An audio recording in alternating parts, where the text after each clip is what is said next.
기도드리옵나이다. 아멘. 성경 말씀입니다. 요엘서 2장 28절에서 32절의 말씀 함께 보도록 하겠습니다. 구약 성경 1273페이지에 있습니다.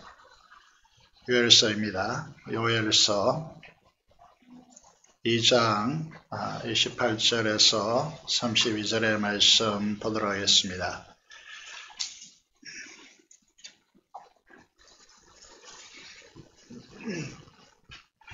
제가 읽도록 하겠습니다. 그 후에 내가 내 영을 만민에게 부어주리니 너희 자녀들이 장래의 일을 말할 것이며 너희 늙은이는 꿈을 꾸고 너희 젊은이는 이상을 볼 것이며 그때에 내가 또 내 영을 남종과 여종에 부어줄 것이며 내가 이적을 하늘과 땅에 베풀리니 곧 피와 불과 연기의 기둥이라. 여호와의 크고 두려운 날이 이르기 전에 해가 어두워지고 달이 핏빛같이 변하려니와 누구든지 여호와의 이름을 부르는 자는 구원을 얻으리니 이는 나 여호와의 말대로 시온산과 예루살렘에서 피할 자가 있을 것이며 남은 자 중에 나 여호와의 부름을 받은 자가 있을 것임이니라.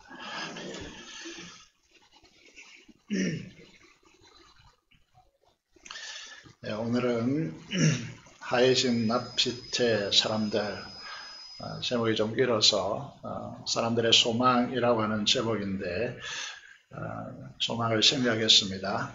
그래서 오늘 제목으로 하나님의 말씀을 선포하기를 원합니다. 우리는 지금 성탄절이 언제인지, 성탄절이 이번 주에 있습니다. 그죠? 이 성탄절을 앞두고 있습니다만은 성탄절은 누가 뭐래도 밤이 돌아가지 않네요. 남겨주십시오. 기독교의 최고의 축제라고 말씀을 드릴 수 있죠. 그래서 동방박사들을 인도한 배열을 통하여서 우리는 추리를 하고 있습니다.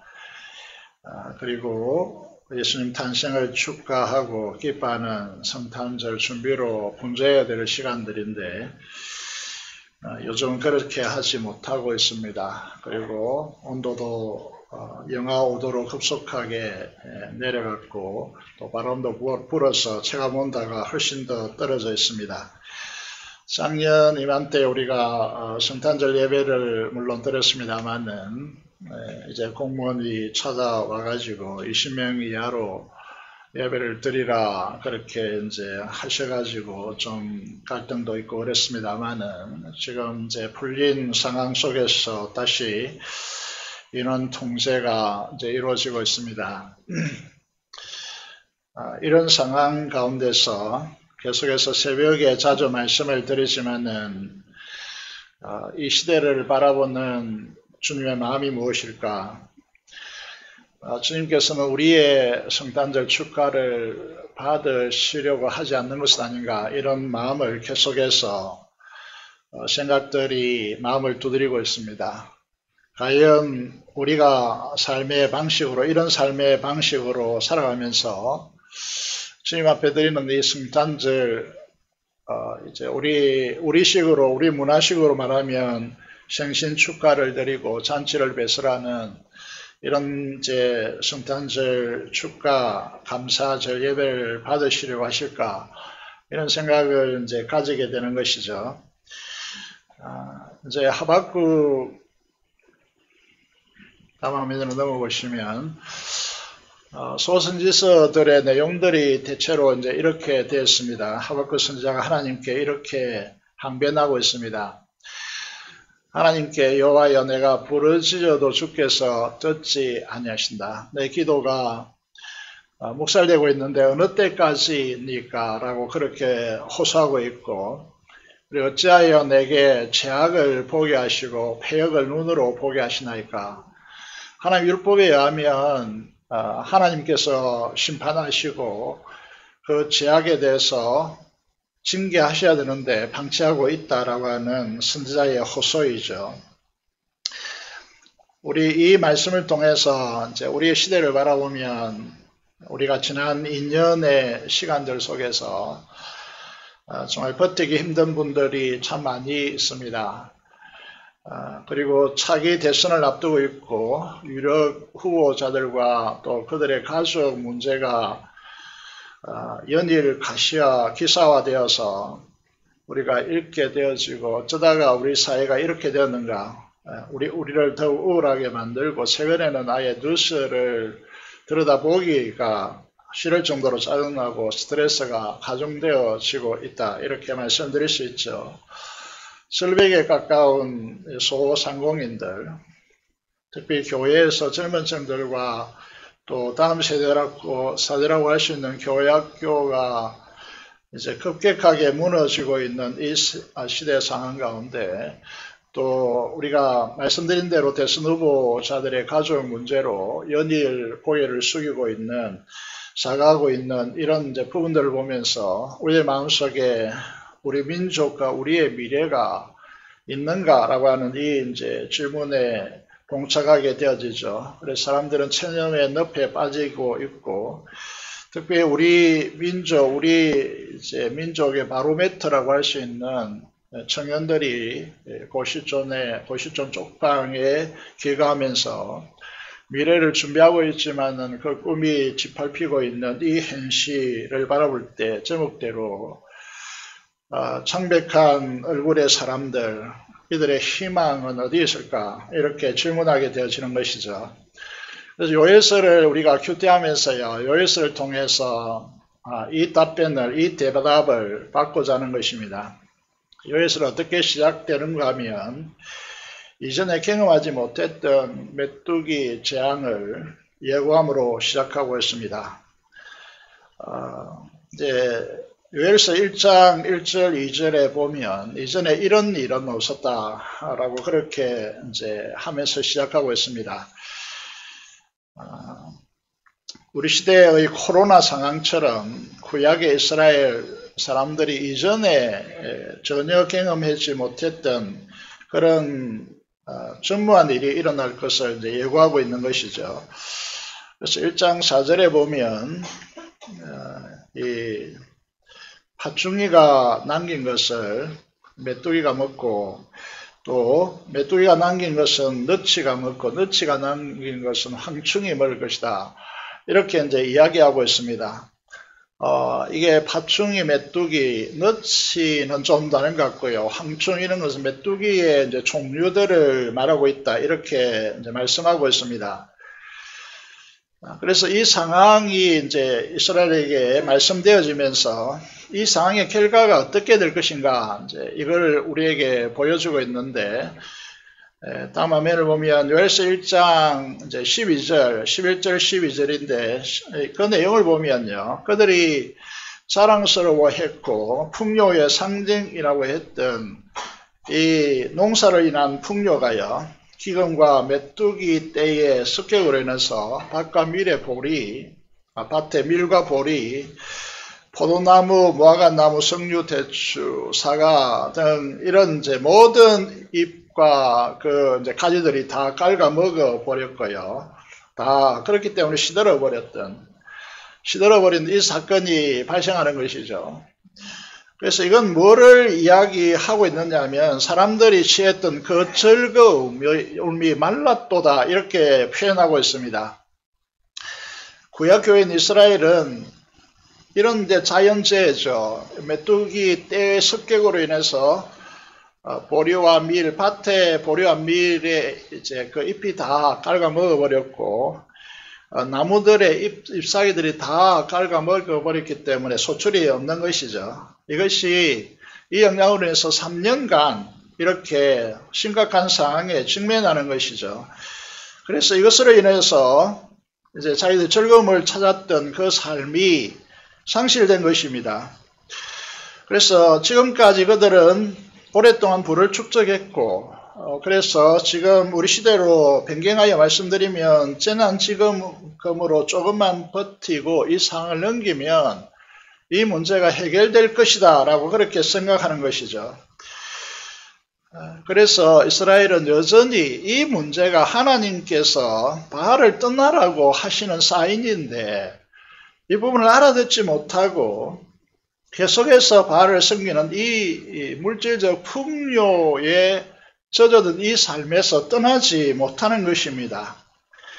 그래서 이 상황을 조금만 버티고 넘어서면 된다라고 그렇게 말씀하는 것이죠. 그래서 하나님께서 이 시기에 집중적으로 선지자들을 보내어서 돌아서라고 회개하고 돌아오라고 그렇게 하나님께서 선지자들의 입을 통하여서 이스라엘 백성들에게 호소합니다. 그런데 자신들의 바알 신앙에 젖은 습관된 삶을 고집스럽게 고수하면서 하나님께로 돌아오지 않는 것이죠.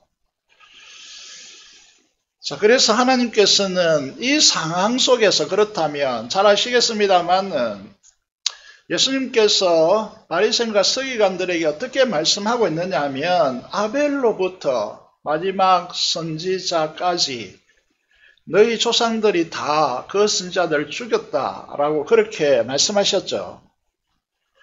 그래서 이런 상황 속에서요, 하나님께서 수많은 하나님의 선지자들 보내서 말씀했지만은 이 가나안 땅에서 바알을 숭배하면서 그들이 이제 받는 이런 풍요로움을 그 혜택을 누리는 그 삶의 평안함을 떠나지 못한 것이죠. 그래서 하나님께서 다른 부분을 준비하십니다. 요엘서 1장 6절에 보면 하나님은 메뚜기 재앙으로 끝나지 않을 것이다. 이렇게 말씀하십니다. 이 시대와 이제 우리 이 시대를 투영하여서 이 시대를 바라보면서 이 문제를 들여다보기를 원합니다. 메뚜기 자연재해는 그것으로 끝나는 것이 아니고 앞으로 일어날 하나의 이제 놀라운 일의 전조라고 하는 것이죠. 그것이 무엇입니까? 그것이 이제 요엘서 1장 6절의 말씀을 보면 한 민족이 내 땅, 이스라엘 땅으로 올라왔음이로다 라고 그렇게 말하고 있습니다. 이 갈대아 민족은요, 처음에는 조그맣게 발현했습니다. 조그맣게 대두되었다는 것이죠. 그런데 시간이 지나다 보니까 주변국들을 집어삼키고요. 그들은 어떻게 됐느냐? 그들은 강하고 수가 많아서 마치 메뚜기 이 습격이 무엇을 보여주느냐 하면 이 갈대아 민족의 군사들을 보여주고 있는 하나의 전조라는 것이죠. 그들은 너무 강하고 숫자도 많고 여러분 그렇기 때문에 이들이 왔어요. 메뚜기가 보리와 이제 밀의 잎사귀를 갉아먹는, 다시 말해서 또 나무와 사과나무, 이제 대추나무 이런 잎사귀를 갉아먹는 정도가 아니고 여러분 아예 나무의 껍질까지 벗겨서 하얗게 만들 것이다. 이렇게 이제 말씀하시는 것이죠. 그래서 이 갈대아 민족 바벨론입니다. 이 바벨론 군대를 구체적으로 예고하고 있습니다. 어떻게 예고하고 있느냐 하면 너희 메뚜기 떼들이 이제 처음에 이게 거칠 것이다. 그 다음에 또 메뚜기 떼들이 또 섞여가고 다른 종류의 메뚜기 떼들이 또 섞여 초토화 됐는데요. 그와 같이 그것과 비교할 수 없는 이제 일이 일어날 것이다라는 것이죠. 그래서 메뚜기 같이 많은 군사들이지만은 이 훈련을 너무 잘 받아가지고요. 마치 한 사람 같이 움직일 것이라는 것이죠. 넉수넉락하게 방어하는, 대체로 이제 성으로 방어하면 10분의 1만 있어도 그 성을 방어하지 않습니까? 그런데 이 방어를 할 수 없을 정도로 그 군사들이 너무나 뛰어났기 때문에요. 그 군사들 돌파하고 성을 넘어서 뛰어 들어가고요. 성벽 위로 땅처럼 달린다는 거죠. 그 속도감이요. 대응할 수 없을 정도로 빠르다는 것입니다. 그런데 이들은 자기 그 칼날로 방어하는 그 무리들 속에 자신이 전혀 다치지 않을 것이다 라고 하는 것입니다.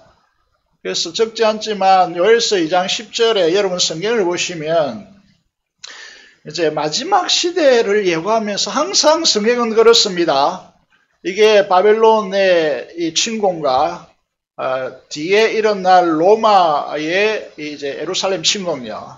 더 나아가서 그것을 통해서 세상 마지막 날에 일어날 하늘의 벨이 떨어지고 이런 이제 종말의 마지막 말세지말에 일어날 사건을 예고하고 있는 것이죠. 이런 방식으로 성경은 언제나 씁니다.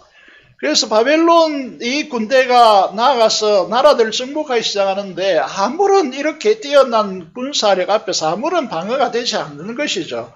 그러면 어떻게 하겠습니까? 말발굽과 군사들의 군화가 이제 오는 그 소리가 땅을 진동시키고요. 이제 그리고 하늘의 해와 달과 별들이 빛을 거두고 캄캄해진다는 말은 무슨 말이냐 하면 이 군대들이 와서 성읍을 파괴시키고요. 그 이제 집들을 불사르기 때문에 그 연기가 올라가서 해를 가리는 것이죠. 이런 이제 역사가 일어난다는 것입니다. 그래서 메뚜기 떼의 습격은 모형이고 정조라는 것입니다. 그 실제가 곧 다가온다는 것이죠. 이 갈대아 민족은 너무나 잔인한 방식으로 이제 정복한 나라들의 사람들이 공포를 심었습니다. 전에도 말씀드린 것 같이 짐승의 가죽을 벗기듯이 사람들의 가죽을 벗겨가지고 이제 진입하고자 하는 그 도성에 위에 이제 그렇게 진열하고 그렇기 때문에요. 공포를 심었습니다. 공포를 심는 이유는 그 민족들이 반역과 저항을 아예 생각하지 염두조차 내지 못하도록 하기 위한 방식이라는 것이죠. 그래서 요엘서 2장 6절의 말씀을 보면요. 오늘 제목을 이 말씀을 가지고 잡았는데 요엘서 2장 6절에 보면 그 앞에서 백성들이 질리고 무리의 낯빛이 하얘졌도다 라고 그렇게 성경은 미래에 일어날 일을 마치 들여다보고 있는 것처럼 경험세계에 일어난 것처럼 그렇게 성경을 진술하는 것이죠. 그래서 지옥에 대한 진술도 마찬가지입니다. 이런 이제 예수님을 믿지 않는 불신자들이 지옥에 들어가서 불로서 소금치듯 함을 당하리라라고 하는 이런 마치 내가 들여다보고 경험하고 있는 현장처럼 그렇게 진술하고 있는 특징을 성경이 기록하고 있는 것입니다. 그래서 가나안 땅에서 그 풍요로 살찌우고 포도주로 얼굴이 붉은 이런 이제 낯빛의 이스라엘 사람들이요. 이 공포 앞에서요. 얼굴이 하얘 질리고 있는 이런 모습을 진술하고 있다는 것이죠. 오늘도 마찬가지인데 코로나19가 변종의 팬데믹 이거는 많은 이들에게 패닉 상태를 가지고 있습니다. 이제 우리 교회 출신이고 이번에 여름생각과 교육과 집필하느라고 같이 모여서 이게 감염되어서 중환자실에 들어가서 치료받은 만약에 이제 700만 원인가 한 대에 하는 호가는 이 주사를 자기가 맞지 않았으면 자기는 죽었을 것이다. 이렇게 말할 정도로 이게 폐렴으로 넘어가면 심각한 것이죠. 그런 이제 부분에서요. 오늘 이 시대에 이런 이제 상황이기 때문에 소상공인들이요. 절벽에 이제 직면해 있는 것이죠. 그런데 이게 언제 끝날까 이렇게 생각하지만요. 우리가 이제 인간이 구축한 이 사회 문화 속에서 바이러스의 침공은 끝이지 않을 것이다. 전문가들은 그렇게 예측하고 있습니다. 왜 그런가 하면 인간이 아파트 개발하고 자기들의 편리를 위해서 이전에는 자연의 30%만 썼는데 지금 70% 쓰고 있기 때문에 그 이제 바이러스들이 우리 인간보다 동물의 온도가 보통 2, 3도 높습니다. 그 바이러스 그곳에 이제 그거 했는데 이게 없어지다 보니까 거처할 곳이 없습니다. 그래서 인간에게 변종을 일으켜서 침입하기 시작한 것이죠. 동거하기 시작한 것입니다. 이것이 바이러스, 지금 우리가 갖고 있는 현장입니다. 이 문제는 해결되지 않는다는 것이죠. 그런 이제 부분에서요. 오늘 우리가 어떻게 해야 되는가라고 하는 이 이제 부분을 우리가 바라보게 됩니다. 인간의 탐욕이 불러오는요. 이 역습을 우리가 경험하고 있는 것이죠. 자, 그러면 이 시대에서 우리는 무엇을 바라봐야 되는가? 우리는 요한계시록을 통해서 이 시대를 주목해야 됩니다.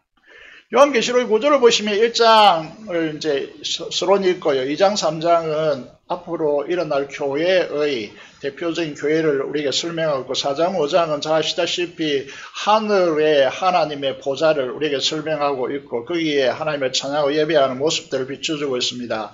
6장부터 16장까지를 보시면요. 여기에 이제 세상의 자연적 재앙을 그리고 있습니다. 여기 보시면 7인, 7나팔, 7대접의 심판이 등장하고 있죠. 인간이 감당할 수 없는 자연재해를 우리에게 보여주면서요. 이게 자연재해가 일어나면 어떤 현상이 일어나냐면 결핍 현상이 일어나면 결핍이 심각해지는 것이죠. 결핍이 심각해지면 인간은 뭘 하는가? 전쟁합니다. 자기의 자원을 확보하기 위해서 전쟁한다는 것이죠. 그래서 이게 이런 상황 가운데 이전에는 정치 종교가 분리되는데 이제는 정치 종교가 통합될 것이다. 우리가 이제 한참 데모했던 1980년대 상황은요. 종교를 탓지 않았습니다. 아무리 군사 정권이었지만 명동성당에 숨어가고요. 교회에 이제 가면요. 그건 보호해 줬습니다. 그런데 지금은 택도 안 되죠. 아예 종교를 무시하는 것이죠. 이런 부분을 이제 우리가 생각하면서요. 이건 하나의 전조입니다. 우리가 이 시대에서 맞이하고 있는 것은요. 여러분 무엇을 맞이하고 있는 것입니까? 신바벨론 제국이 반드시 등장할 것입니다. 지금 미국과 중국이 경제 전쟁을 일으키고 있고 그리고 이게 이제 러시아는 우크라이나가 그게 이제 3년 내에 침공할 것이다. 이렇게 예고되어 있습니다. 왜 이런 현상이 일어나냐면 결핍 현상입니다. 결핍 현상이기 때문에 자원이 계속해서 침공당하고 있고 그것을 부가 독점하는 이런 이제 결과를 가지고 있기 때문에 결과적으로 요한계시록이 예고된 대로 갈 것입니다. 그렇게 예측하고 있습니다. 여러분 이게 계시록 16장에 보면 아마겟돈 전쟁이 발발할 것입니다. 아마겟돈이라는 뜻은 무슨 뜻이죠? 아주머니들이 갯돈 때문에 일어나는 전쟁이다. 뭐 이렇게 우스소리를 하고 있습니다만 3차 재전이 발발할 것을 예고되어 있습니다. 그리고 정치, 사회, 문화, 종교가 통합되어져 있는 짐승을 중심으로 하는 이게 음녀가 도래할 것을 이미 예고해 놓았습니다. 우리는 예고해 놓았는데 일어나지 않을 것처럼 그렇게 살아가시면 안 되죠. 이게 이제 곧 부딪혀 온다는 사실을 우리가 기억해야 합니다. 그럼 이제 우리는 어떻게 해야 됩니까? 지금 현재 기독교가 가지고 있는 이 신앙 개념을 가지고 못 이긴다는 거죠.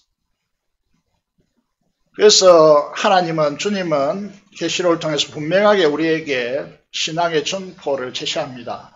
요한계시록 20장 4절을 잊어버리면 안 되거든요. 꼭 보셔야 됩니다. 띄우지 않았지만은요. 이렇게 됐습니다. 예수를 증언함과 하나님의 말씀 때문에 목배임을 당한 자들과 짐승에게 경배하지 않고 그들의 이마와 손에 그의 표를 받지 아니한 자들이 살아남았어라는 이제 용어를 써죠, 그죠? 살아서 그리스도와 더불어서 1000년 동안 왕노릇하리라 이렇게 됐습니다. 우리가 교회로서 그리스도의 몸된 교회로서 그리스도의 하나님 나라적 통치에 참여할 수 있는 자들이 누구인가? 라고 하는 것이죠. 그것은 목배임 받은 자들과 당한 자들과 짐승과 그의 우상에게 경배하지 않고 그들의 이마와 손에 그의 표를 받지 아니한 자들. 이걸 가지고 뭐 요즘 베리칩 이야기 뭐 이런 걸 이야기하고자 하는 것이 아니고요. 신앙의 절개를 철저히 지켜나가야 됩니다. 말씀 중심의 삶을 살아가야 된다는 말입니다. 그래서 우리는 지금 이제 구약 교회인 이스라엘처럼 만물 신앙에 물들어 있기 때문에 우리에게 하나님께서 회개를 촉구하시는 것이죠. 회개하라. 오늘 장로님도 큐티를 하시기 때문에 그런 기도가 나온다고 생각하고요. 회개에 대한 기도를 하셨지 않습니까? 하나님께서 이스라엘 백성에게 메뚜기 바벨론을 준비시킨 이유가 무엇입니까? 바알에 물든 만몬 숭배자들이 편질된 신앙으로 얼룩진 이스라엘을 돌이키기 위한 것입니다. 하나님 제일주의 신앙이 아니고 돈과 그 돈이 주는 혜택과 즐거움으로 하나님을 외면하고 행식하고 수단내버린 자들을 돌이키기 위한 것입니다. 이게 이 진술하니까 좀 어렵죠. 생각해 보시면요. 좀 더 현실적으로 그런 말씀드려 보겠습니다. 여러분 자녀들이 공부하는데, 여러분들이 취직하여서 직장 생활하는데, 여러분들이 사업하는데 하나님과 하나님의 말씀이 어떤 역할을 합니까? 전혀 역할을 한다고 생각하지 않기 때문에 말씀을 떠나는 것입니다. 하나님을 떠나는 것입니다. 관계를 더 중요하게 여기고 이제 그들에게 어떻게 마음을 사기 위해서 음식점에 가고 술집에 가고 여러분 어떻게 뇌물을 제공할 것인가, 이게 현실이고 하나님의 말씀은 작동되지 않는, 이게 그리스도인들의, 저는 잘 압니다. 저희 선교단체에 이성수 회장이 출신이 있기 때문에 뇌물 없이 한국 사회에서 기업을 한다는 건 불가능하다. 술 없이, 술 가장이 있다 그러죠.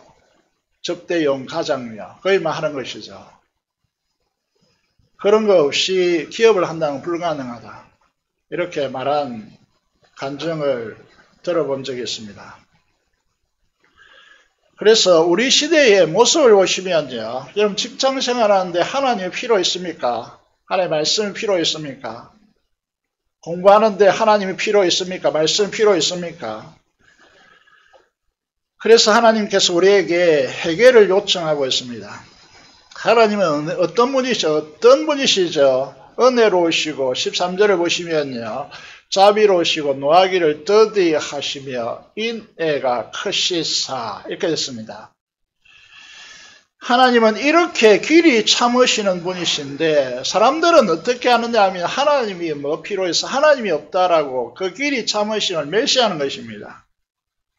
하나님은 천지를 창조하셨고 땅에 비와 햇빛과 이제 주셔서 풍요를 주관하시는 분이십니다. 그런데 이스라엘이 어떻게 했습니까? 가나안 땅에 들어가서 그 공을 바알이라고 하는 이 신을 주로 삼고 거기에 돌린 것입니다.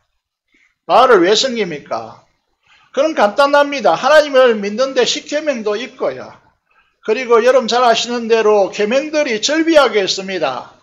그러면 하나님께서 그의 뜻대로 살라고 요구하시고 그것이 귀찮은 것입니다. 바알 신앙은 그렇지 않습니다. 내가 하고 싶은 대로 내 생각대로 그 물질적 풍요를 가지고 하면 되는 것입니다. 이게 차이점입니다. 그래서 바알을 섬기는 것이죠. 이게 이제 단순화시키면 이런 것이죠. 내가 하고 싶은 대로 살기 위해서 만몬을 섬기는 것입니다. 돈이 필요하다고 외치는 것입니다. 하나님, 그건 골치 아픈 존재죠. 왜냐하면 규범이 많습니다. 규제가 많다는 거죠. 그래서 이것이 오늘 우리가 바알 신앙에 왜 물들어 있는가를 보여주는 단면적인 부분이죠. 그런 부분에서 하나님께서 우리에게 뭐라고 말씀하십니까? 하나님은 어떤 분이십니까? 은혜로우십니다. 자비로우십니다. 노하기를 더디하십니다. 인애, 언약적 사랑이 크신 분이십니다. 그런데 이 하나님이 멸시되는 것이죠. 여러분 삶에서 배척되는 것입니다. 그래서 여러분들이 주인이 되는 세상을 돈을 통해서 만들고 있는 것이죠. 여기 보시면 요에서 2장 18절에 이렇게 되어 있습니다. 왜 말씀을 읽으셔야 하는 이유가 뭐냐 하면 하나님의 마음을 읽기 위해서입니다. 그때 여호와께서 자기의 땅을 극진히 사랑하시고 그의 백성을 불쌍히 여기실 것이다 라고 말씀하시는 것이죠. 하나님께서 어떤 분이시죠? 우리에게 회개를 촉구하시는 분이시죠. 넘어갔는데 이 말씀을 보면 여호와의 말씀에 너희는 이제라도 라고 말씀하십니다. 이제라도. 왜 이 말씀이 저의 가슴을 때리고 부딪혀오냐 하면 우리 오늘을 살아가고 있는 그리스도인들에게 이 믿음이 깨어진 분들이 많아요.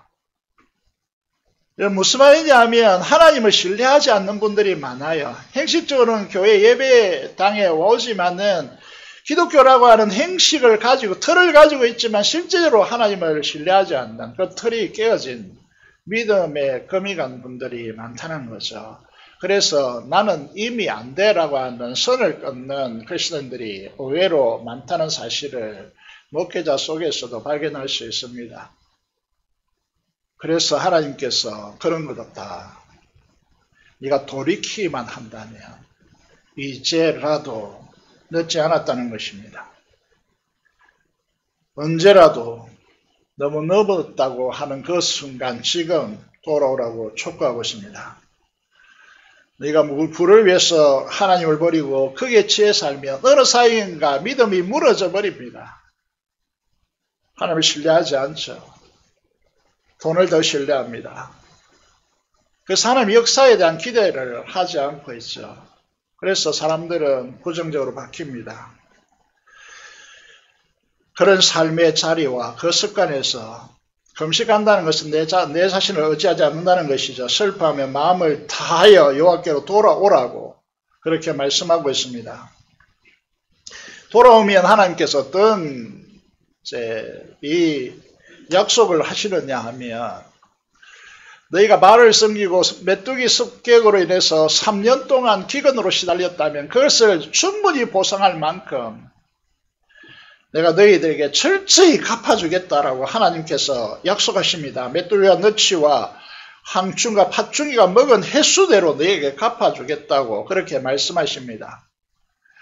너희 자녀들의 풍성함을 공급하시겠다는 것이죠. 그리고 하나님께서 행하신 놀라운 일을 목격하면서 하나님께 자연스럽게 그 은혜를 찬양하게 될 것이라고. 그리고 최종적인 목표 지점인데 하나님 여호와는 우리의 하나님으로 임재하여 우리의 삶의 한가운데 임재하여 계시고 우리는 그의 백성이 되어지는 언약적 목표가 실현될 것이다라고 그렇게 말씀하고 있는 것이죠. 이를 위해서 하나님께서는 이 메뚜기 습격과 또 바벨론 침공 얼굴이 하얗게 새파랗게 떨릴 정도로 그렇게 경험되는 이 지구상에서 경험하는 것보다 훨씬 우리의 상상을 초월한 하나님의 큰 일을 행하시겠다고 그렇게 말씀하시는 것이죠. 그래서 하나님은 우리에게 이 땅을 극진히 사랑하시고 그 백성을 긍휼히 여기시는 하나님이시라고 그렇게 말씀하시는 것이죠. 그래서 우리는 예배합니다. 우리는 기도합니다. 왜 우리가 이렇게 자주 예배하고 기도해야 됩니까? 이렇게 묻는 분들이 간혹 있습니다. 그런데 이 찬양을 보시면요. 1000번을 불러도 내 눈에는 눈물이 멈추지 않는 것은 십자가의 그 사랑 때문이라고. 예배 때마다 감격스럽고 새로워지고요. 기도 때마다 하나님께서 우리를 만나주셔서 그 십자가의 사랑을 우리 가슴에 알게 하시는 이 역사를 우리에게 보여주시기 때문에 여러분 어떤 성도가 가짜냐 하면 시간이 갈수록 내 가슴 속에서 멈추지 않는 눈물이요. 그 십자가의 사랑 때문에 감격스러워서 여러분 우리의 가슴 속에서 흐르는 눈물을 주체할 수 없는 그런 예배자들이 되어야 되는데 예배 시간이 가면 식상해지고 고개가 숙어지고 여러분 얼굴이 떨어지고요. 그래서 졸고 있는 우리 자신, 저 자신도 물론 그렇습니다. 자신을 바라볼 때마다요. 이게 정말 예배자인가 이렇게 묻게 되는 것이죠. 하나님은 이 큰 일을 우리에게 행해 주신 것이죠. 사도행전 1장 2장을 보시면요. 거기에 요엘서가 인용되어 있습니다. 사도 베드로가 앞에 쓰고요. 강 중심에 쓰고 주변에 이제 12제자가 쓰는데 베드로는 이제 히브리 그들의 이제 언어로 설교할 때 주변에 있는 제자들이 어떻게 됐습니까? 각 지역에서 각 나라에서 온 그들의 언어로 방언이 동시 통역이 되는 것이죠. 이 엄청난 사건을 보면서요. 그 원인을 요엘서 2장 오늘 우리가 읽은 28절에 32절을 가지고 찾습니다. 그 근거를 삼는다는 것이죠. 이 역사를 하면서 이제 사도행전 1장 11절을 보면 하나님의 큰 일을 우리가 듣는도다. 여러분 이 엄청난 사건 제가 이게 설교하고 있는데 여러분들이 이제 예를 들어서 미국에서 오시고 중국에서 오시고 그러면 일본에 오시고 뭐 프랑스 유럽에서 왔는데 그들의 언어로 지금 이 말씀이 들리는 거예요. 이게 방언입니다. 이 엄청난 역사를 하나님의 큰 일이라고 고정하고 있고요. 이 일은 무슨 일이냐라고 하는 것이죠. 우리가 이제 성탄절을 앞두기 때문에 이런 말씀을 드립니다. 이사야 7장 14절에요. 남자 없이 동정녀의 몸에서 아기가 잉태되어서 거기에 태어났다라고 하는 것이죠. 지금 100세 때 아브라함이 이삭을 낳았다. 이런 수준을 뛰어넘는 인간의 경험 역사에서 일어날 수 없는 일이 일어나는 것이죠. 왜 일어나느냐 하면 그분이 누굽니까? 이제 그분이 원더풀, 기묘하고 묘한 분이다 라고 하는 것입니다. 모든 생각의 모체가 되시는 분이시다라는 거죠. 그분은 인간이 아닙니다. 전능하신 하나님이시다는 거죠. 그분은 영존하시는 우리의 아버지가 되시는 분이고, 이런 평강의 더함이 무궁한 평강의 왕이시다, 그렇게 말씀하시는 것이죠.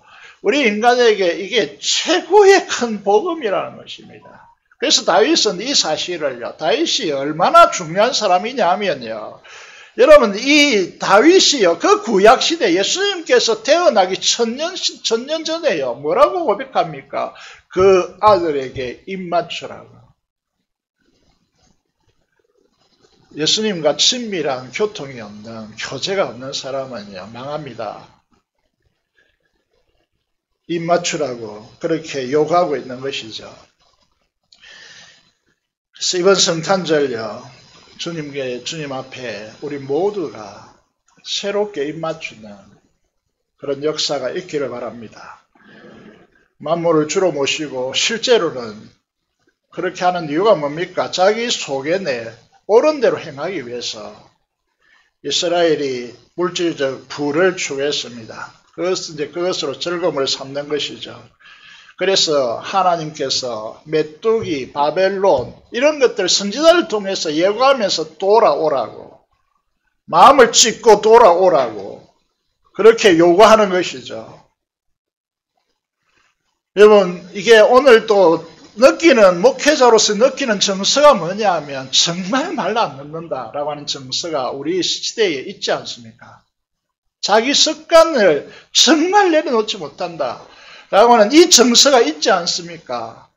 여러분, 왜 여러분의 삶을 그대로 고집하느냐라고 말씀을 통해서 끊임없이 묻고 있지 않습니까? 그리스도 예수님을 나의 왕, 나의 하나님으로 온전히 모시는 이 역사가 이번 성탄절을 통해서 이루어져야 주님이 기뻐할 것 아닙니까? 이 책을 여러분 잘 아실 것으로 생각합니다. 내 마음은 그리스도의 집이라는 책인데, 이게 이제 아이들을 위해서 이 그림을 이게 다르게 그렸거든요. 이 아이를 보시면요, 부모가 이렇게 말합니다. 이 뒤에 숨겨 있는 것 좀 나게 또 이렇게 말하는데, 고운 은행인가 무슨 은행인가 모르겠지만 없다라는 것이 뒤에 감추어 놓고, 여러분 삶의 모든 영역이 예수 그리스도가 주로 통치하시고 주가 되셔야 하는데 이것만은 안 된다는 거예요. 이것만은. 이 영역반은 절대 누구도 건드리지만 이 내 것이라고. 침범하지 말라고. 목회자도 부모든지 어떤 대상도 여기에 이 영역은 침범하지 말라는 거예요. 그 건드리면 큰일 납니다.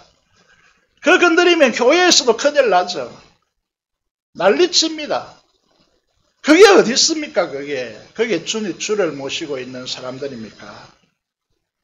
자기가 가운데 그림을 보시면요, 셀프, 자기가 주인이 되어서 십자가로 의미하는 예수 그리스도를 손님처럼 문 밖에 세우는 라우디게아 교회와 같은 그런 이제 상황이죠. 그리스도 마음의 중심 보좌에 주님이 주로 왕으로 자정하셔야 됩니다. 내 삶의 모든 영역이 그럴 때 아름다운 질서를 가지고 통합되고 건강도 담보되어지고 우리의 삶도 행통하고 기쁨이 넘치는 삶이 되어지는 것이죠. 그래서 주께로 회개하는 자들에게 주어지는 축복이 뭐냐 하면 그리스도가 마음의 중심 보좌에 앉아서 너희 삶을 통치하고 하나님 나라가 구가되어지는 질서 정연한 축복을 내가 담보하겠다 이렇게 말씀하고 있습니다. 두 번째 축복이 뭔가 하면 오늘 본문의 핵심적 구절인데요. 이게 왜 중요하냐 하면 이 교회 시대를 살아가고 있는 우리에게 너무나도 중요한 이제 본문이라는 것이죠. 그래서 주를 부르는 자들, 주께 구원받은 자들에게 이 축복을 주님께서 주시겠다. 그렇게 말씀하고 있죠. 우리 찬양도 있고요. 그죠? 찬양을 부르는 마음으로 이 구절을 한번 크게 함께 읽어볼까요? 시작. 그 후에 내가 내 영을 만민에게 부어주리니 너희 자녀들이 장래 일을 말할 것이며 너희 늙은이는 꿈을 꾸며 너희 젊은이들은 이상을 볼 것이며. 이 말씀이 교회 시대에 우리들에게 구가되어야 될 중요한 말씀이죠. 코로나19 팬데믹, 이걸 통해서 우리의 삶이 바로잡아지고 돌아오고, 여러분 만몬으로 여러분 삶을 사람 만나고 좋은 음식점에 가고 좋은 곳에 여행하고 이런 삶을 계속해서 가져가지 못하도록 이 팬데믹 현상을 통해서 이게 하나님께서 막으셨고요. 이번 기회를 통해 말씀으로 돌아오라고 하나님께서 끊임없이 메시지를 내시고 계십니다. 그런데 그렇게 되지 않으면요, 우리가 금요일에 다룬 대로 성령에 시들게 하시는 역사를 경험하게 될 것입니다. 여러분 오늘 본문에서 이제 우선 보면요, 우리가 살펴본 대로 하나님의 축복을 받는, 지금 어떤 사람도 저희 아버지, 할아버지 세대에 걸어갔던 그런 삶보다 훨씬 더 부자가 되어 있고 잘 살고 있습니다. 그런데 우리 자녀 세대는 우리들이 그 부를 가지고 무엇을 했습니까? 예배에 집중하여서 하나님을 영화롭게 하는 데 사용했습니까? 복음을 위해 사람 살리는 일에 전력했습니까? 교회는 사람들이 많은데 실제로 중요한 사역들에 사람들을 세우려고 하면 사람이 없습니다. 교회마다 인재난에 시달리고 사람이 없는 게 아닙니다. 인재난에 시달리고 있고요. 교회도 마찬가지입니다. 우리 교회 목회자를 좀 이렇게 부르고자 하지만은 그 마음에 맞는 목회자가 없다, 이렇게 말하죠. 교회는 인재난에 시달립니다. 그리고 성도들이 대체적으로 가난한 분도 있지만 대체적으로 잘 살고 있습니다. 아프리카에 비교해 보면요. 그런데 재정이 열악하다고 호소합니다. 왜 이런 사태가 일어났냐? 자기 중심의 만몬신앙이기 때문에 그렇습니다. 여러분 어려워서 그렇다, 그건 제가 인정하기 싫어하는 부분입니다. 정작 교회로서 우리가 추구해야 할 일들, 영혼을 구원하고 모든 민족으로 제자를 삼고 소금과 빛으로서 세상의 부패를 방지하고 정말 사람다운 삶에 맛을 내고 생명의 빛된 역할을 던져버린 것이죠. 그래서 그리스도인들이 왜 욕을 얻습니까? 더 이기적으로 변질되었고 더 명예를 추구하고 군림하려고 하고 부를 위해서 세상 사람보다 더 탐욕에 젖어 있는 것입니다. 세상을 정화하여서 공의와 사랑이 동시에 구가될 수 있는 사람들이 이 세상에 존재하구나, 이게 그리스도인들에게 바라는 것인데, 사랑과 공의가 동시에 녹아내려서 이 세상에 능력이 되어지는 그런 역할을 그리스도인들이 못한다는 것이죠. 그래서 자기 사랑, 개인적인 자기 사랑을 올룩지고요, 안락함의 축으로 희생과 헌신을 모르는 타락과 부패의 온상이 교회가 되고 있다는 것이죠. 그래서 주님은 조국 교회에 이렇게 방치하면 안 되기 때문에 성령에 시들게 하시는 후폭풍을 불게 하신 것입니다. 여러분 우리가 이제 명확하게 이해해야 될 부분이 뭐냐면, 성령의 불이 꺼지면 성령을 소멸케 하지 말라고 하십니다. 그런데 성령의 불이 꺼지면, 다시 말해서 우리 몸의 온도가 36.5도를 유지하지 않고 그 밑으로 떨어지면 심각한 상이 오고 그 위로 올라가면 심각한 상이 옵니다. 체온이 그만큼 중요하다는 거죠. 그런데 성령의 불이 소멸되어지면요, 하나님 예배를 이 자리에 드렸지만요, 하나님의 임재를 전혀 느낄 수가 없습니다. 이게 하나의 성령의 불이 꺼지면 우리에게 찾아오는 너무나 분명한 현상입니다. 여러분, 하나님이 침묵하신다는 거죠. 그래서 예배를 드리면서 하나님을 인격적으로 만나고, 하나님을 인격적으로 만나면 어떤 현상이 일어났냐?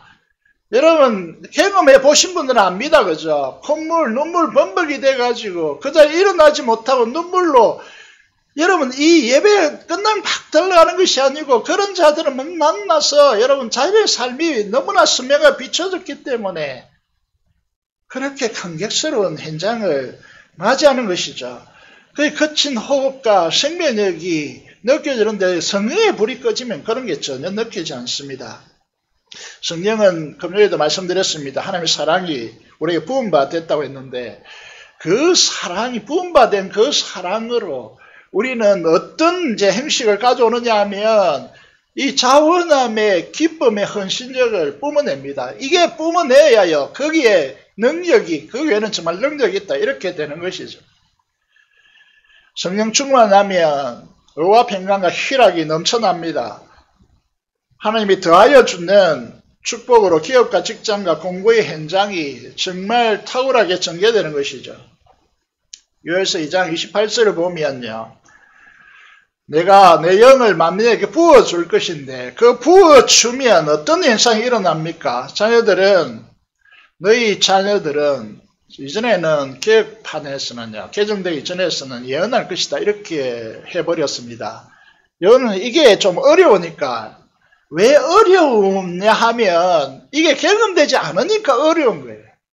그래서 이렇게 바꾸었습니다. 장래일을 말할 것이고, 이게 좀 제가 볼 때는 여러분 좀 이게 번역이 좀 잘못됐다라고 이제 생각하는 부분이 뭐냐 하면, 예언이라는 것이 우리가 점치듯이, 야, 니 내일 그 길에 가지 말라, 니 죽는다, 차 사고 난다, 이게 점치는 것이 아니고요, 예언하는 것이 아니고요, 여러분, 이게 하나님의 약속된 말씀을 통하여 그 약속의 말씀을 붙들고 기도하고 그에 순종하며 어떤 일이 일어날 것이다는 사실을 아는 것, 이게 예언할 것이다 라는 것입니다.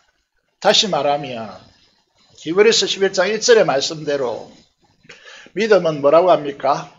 바라는 것들의 실상이요 보지 못하는 것들의 증거라고 합니다.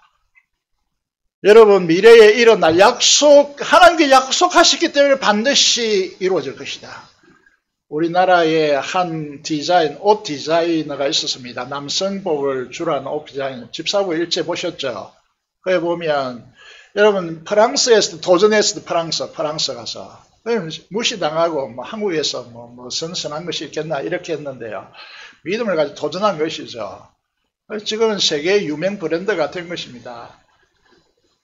여러분, 성령 충만한 사람들은 예언적 언어를 사용합니다. 자녀들이 예언적 언어를 사용한다는 것이죠. 미래를 꿈꾸는 언어이고요, 약속을 통해 이루실 하나님의 미래의 역사를 앞당겨 와서 현재로 고백해내는 언어로 바꾼다는 것입니다.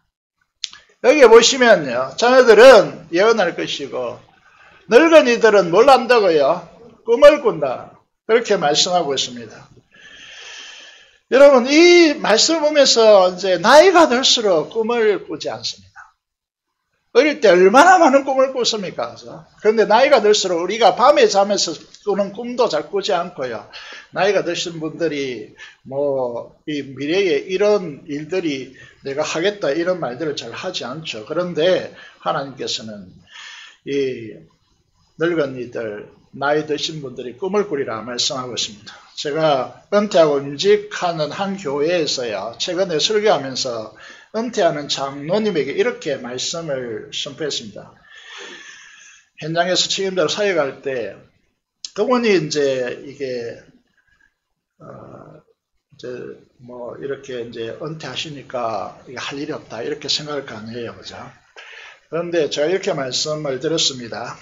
제대로 사역자, 사명자, 직분의 길을 걸어왔다면 굳이 말하지 않아도 침묵하고 있는 그 은퇴 장로님의 그 삶을 통해서 오고 오는 수많은 성도들이 침묵하는 그 삶을 보면서 큰 도전을 받을 것이다. 그 답사가 어땠냐면, 내가 이제 열심히 사역하다가 이제 쉬는데, 직분을 쉬는데, 나는 할 일이 없다고 생각하고 내 심장이 죽은 것 같았는데, 목사님 말씀을 듣고 나니까 내 죽었던 심폐가 살아나는 것 같은 기분이 들었다고. 그 길을 가겠다고.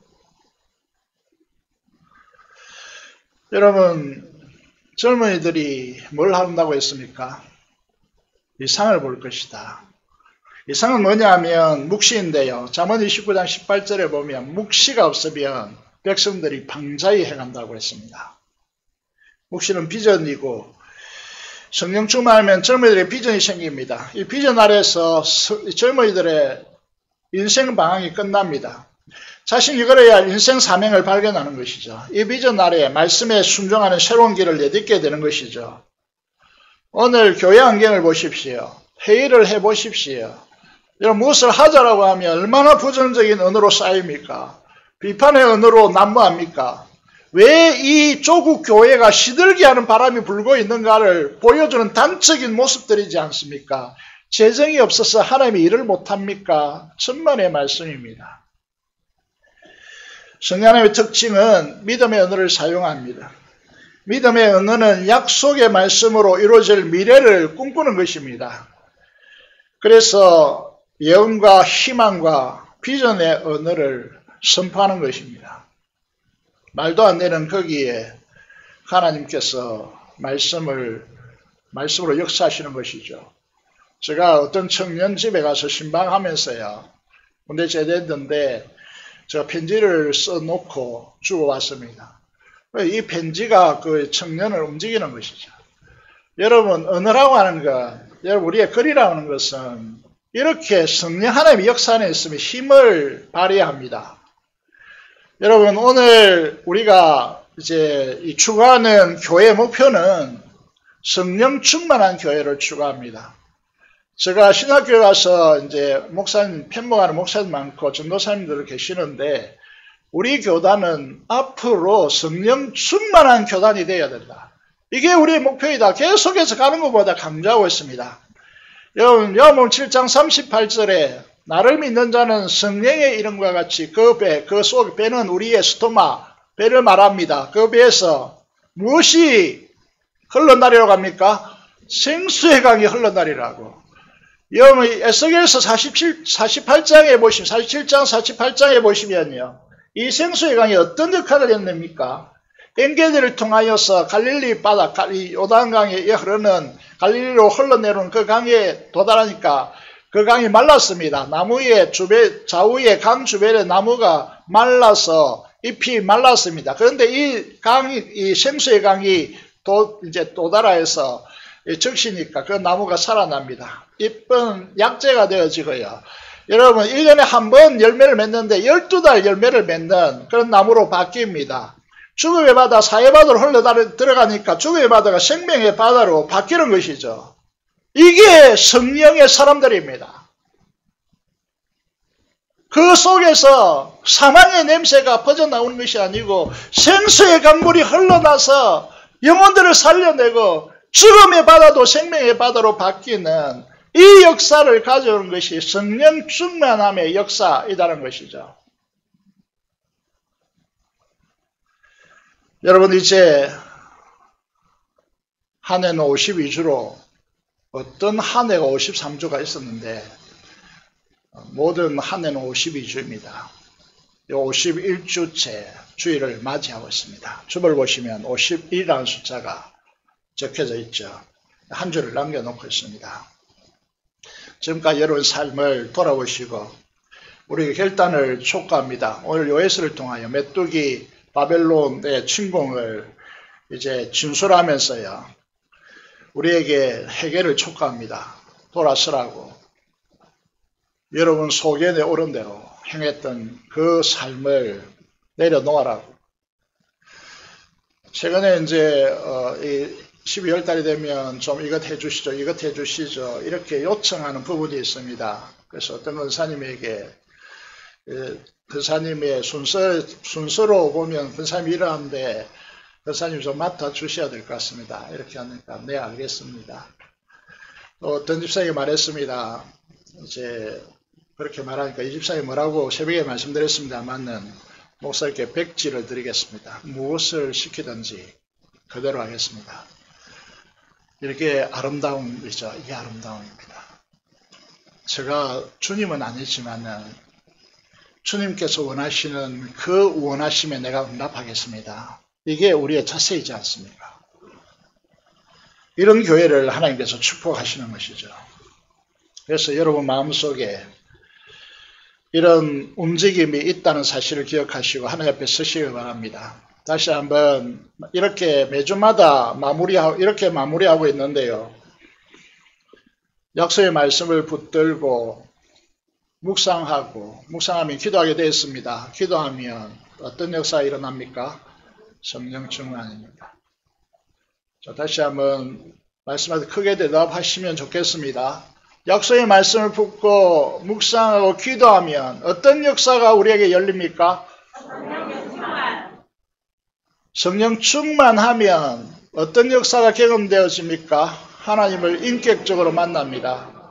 하나님 임재의 영광을 경험하게 되어집니다. 그 속에서 구가되어지는 의와 평강과 희락이 넘치는 하나님의 나라를 경험하게 되어지고 우리 가슴 속에 부어진 십자가의 사랑으로 그 사랑의 강건함으로 기쁨의 자원함으로 하나님의 일을 하게 되었습니다.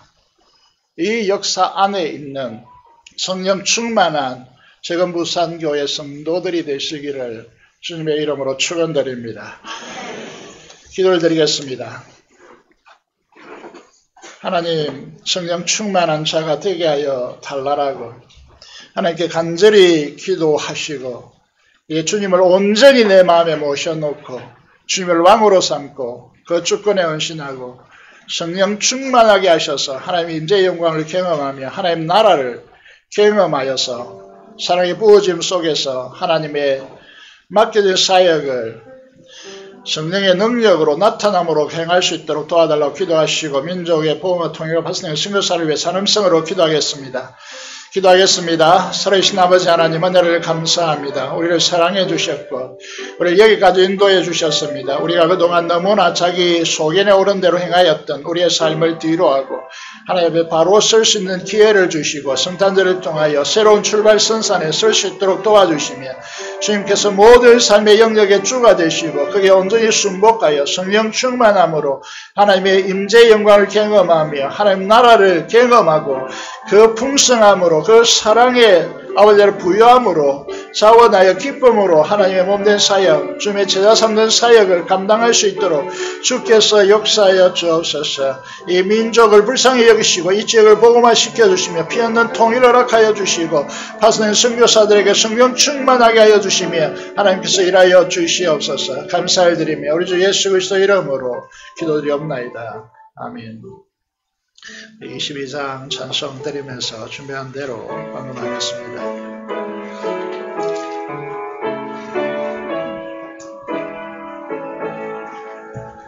참 반가운 성도여 다 이리 와서 베들레헴 성 안에 가봅시다.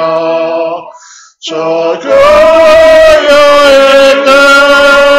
대신 아기를 보고 엎드려 절하세 엎드려 절하세 엎드려 절하세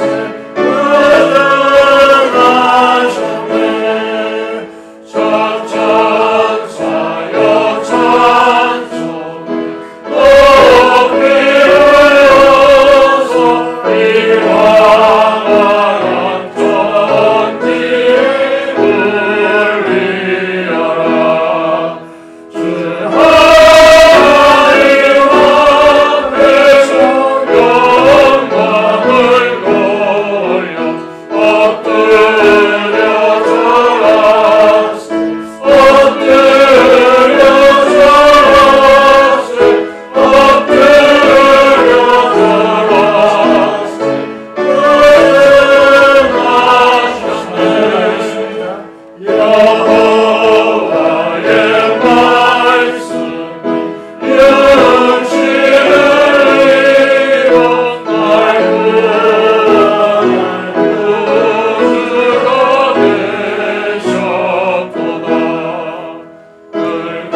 기도드리겠습니다. 하나님 아버지 감사합니다. 우리가 주님의 기쁨이 되도록, 주님을 기뻐하는 사람이 되도록 하나님께서 역사해 주시고, 이번 성탄절을 바라보며 우리가 온전히 우리 전 삶의 영역에 그리스도가 주가 되시도록 주님을 인격적으로 마음 중심 보좌에 모시며 우리 마음속에 살아계신 주님과 더불어 주님의 손과 발이 되고자 하는 심령이 아버지는 되도록 이번 성탄절에 하나님께서 우리에게 임하여 주시옵소서. 성령 충만하게 하시고 우리의 언어가 바뀌고 우리 삶이 바뀌고 성령의 나타나는 그 능력으로 살아갈 수 있는 우리의 삶이 되도록 하나님께서 역사하여 주옵소서. 하나님 손 앞에 나와서 주일헌금과 11조와 목적 헌금을 하나님께 드리는 주의 성도들의 손길을 축복하여 주시고 그 손들이 행하는 모든 일들이 하나도 땅에 떨어지지 않고 하나님의 영혼에 잇대어서 하나님의 영원한 나라를 위하여 하나님 앞에 사용되어지는 축복이 있게 하여 주시고 그래서 영원한 천국에서 영원한 그 곳간에 쌓이는 놀라운 축복이 보화가 넘치도록 역사하여 주시기를 간절히 손을 드립니다. 하나님 아버지, 하나님 앞에 간구하며 감사하는 주의 종들의 감사를 하나님께서 연락하여 주시옵소서. 하나님 이 감사가 담겨있는 하나님을 향한 소원과 기도가 하나님 앞에 연락되게 하시고 감사로 제사드리는 자가 영화롭게 하리라고 말씀하여 주셨사오니 하나님께서 두 손들어 축복하여 주시옵소서. 하나님 앞에 서원하고 작정한 바를 하나님 앞에 드리는 귀한 종의 이 헌신을 하나님께서 받으시고 강건함으로 축복하여 주시고 그 손들이 행동하고 복된 은혜가 있게 하여 주시옵소서.